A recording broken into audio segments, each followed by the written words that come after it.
So you have found the person that you love, your better half, the person that makes your heart tick, and you want to have a big celebration, a big wedding. In fact, the wedding of the century, and you have so much things to do. So before you get into the decision of having a big wedding, these are the things that you could consider on why you should not have a big wedding.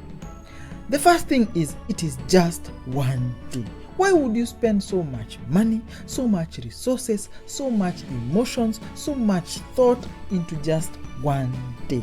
It goes on very fast. Actually, it happens so fast, and you actually forget it much more quickly than you can imagine. In fact, the honeymoon is more enjoyable to you and more memorable to you as opposed to a wedding where you are entertaining and feeding other people.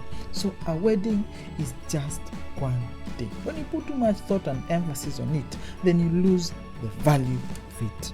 The other thing is, it might actually get you in debt. It is estimated, as per statistics in America, that 60% of the individuals who actually do weddings enter into debt. And these are statistics in the UK and in the US, where people are doing much better financially. In Kenya, the statistics could be even worse. So why are people getting into debt to be able to finance just one day of entertaining other people beyond themselves? It might get you into debt. And remember, once you get into marriage with debt, it is a challenge that you have begun with. It is like starting a marriage with a baby that is here. It is going to school, it needs to be fed, it needs to be taken attention of, it needs to be done this and that. So when you get into a wedding or into marriage with a debt, just because of a wedding, it could actually strain you financially and could strain your marital relations. So think about it before you enter into debt because of a big wedding. The other thing is, you may stress yourself and your family and friends. So why are you doing a big wedding and having to stress yourself, thinking about where do I get resources, where do I get allocation, where do I get this, how do I transport these people, how do I this, and your family in connection with that, if they have to contribute finances to it, or they have to take charge of certain aspects of the big day. Why are you putting so much stress on yourself and your friends? It might actually make you not even enjoy the day itself. You spend so much time around the day and not even enjoy the day itself. So think about it. Then the other thing is, it keeps you in the comparison trap. Remember, you now feel the need to be able to keep up with the Joneses, because actually having a wedding, over and above having a big celebration and people enjoying, you also want to show others that you had a big day. And remember, the comparison trap of the keeping up with the Joneses happens along the whole way in your marriage life. So you do this big wedding so that you can show others that you are actually doing well and that you are better than them. So you do this big wedding. So for you to be able to keep up with this standard that you have actually kept, you might find yourself and your husband actually moving to a fancy place or location to live. And because you are now setting trends and people are speaking about how you're doing well, you and your husband and your spouse, and now you want to even get children in a fancy hospital with private wings or even presidential wings, you find that you, in addition to that, now want to take your children to private schools with international education and international teachers. Because of that trap that you began with, is the getting the big wedding. So it might get you into a comparison trap among your social friends and your family. The other thing is, you miss out on the investments that you could otherwise make towards starting off your family in the best footing financially. So you might find that you will not have the opportunity to be able to invest because you lost the opportunity by spending this money on this big wedding.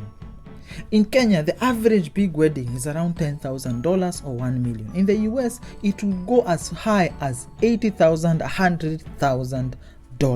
or 10 million Kenya shillings. So it's a lot of money and a significant amount of money that will be able to go towards your first investment, your first piece of land, your first investments in shares and money markets and all these things. So this is an investment that you deny yourself as you enter into marriage just because of wanting to show off.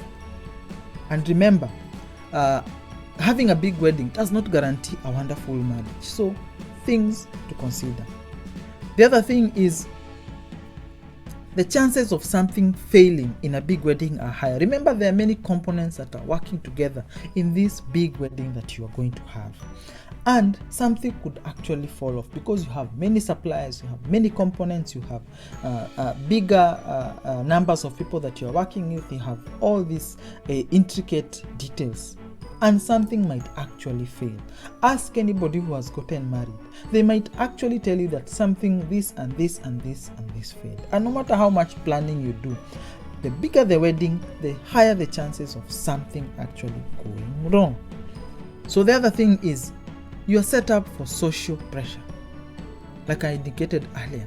So because you have shown that you can be able to make it, you have done this big wedding, you show people that you are wealthy and you are well, and people might actually come to you to borrow money. They might actually come to you to ask for funding because they feel that you have made it based on the big wedding that you have made, whether you did get a loan for it or not. So you are setting up yourself for social pressure, and once you are not able to advance these finances to them, they might discommunicate you, or they might see you as bad individuals just because you set up an expectations in their minds of the kind of financial situation you are facing. The other thing is a big wedding does not guarantee more fun and enjoyment. Actually, it could be the reverse. You might be worrying about a lot more things, a lot more money, a lot more budgets, a lot more other things to think about. Have you ever gone to a wedding where the bride is not happy just because something that they foresaw in their wedding did not happen? Maybe the flowers were not the pink that they wanted but were more purple. Maybe the cake was a 3-tier cake, but maybe along the way as it was being transported, one of them fell off and maybe now it is a 2-tier cake. Why? Because a big wedding comes with big expectations, especially on the part of the bride and groom, and this might actually make you not enjoy the day. So think about it. Why should you be able to do a big wedding if you're not going to enjoy it in the very end? So think about these things as you get into that big wedding. Of course, many other reasons are financial, but I thought to give you reasons that are beyond the obvious financial reasons. So if you have any more reasons, please remember to leave them down in the comment section. Remember to subscribe to the channel, to leave a comment and tell me that you are learning, you are growing, and you are better in your financial affairs. Thank you and enjoy your day.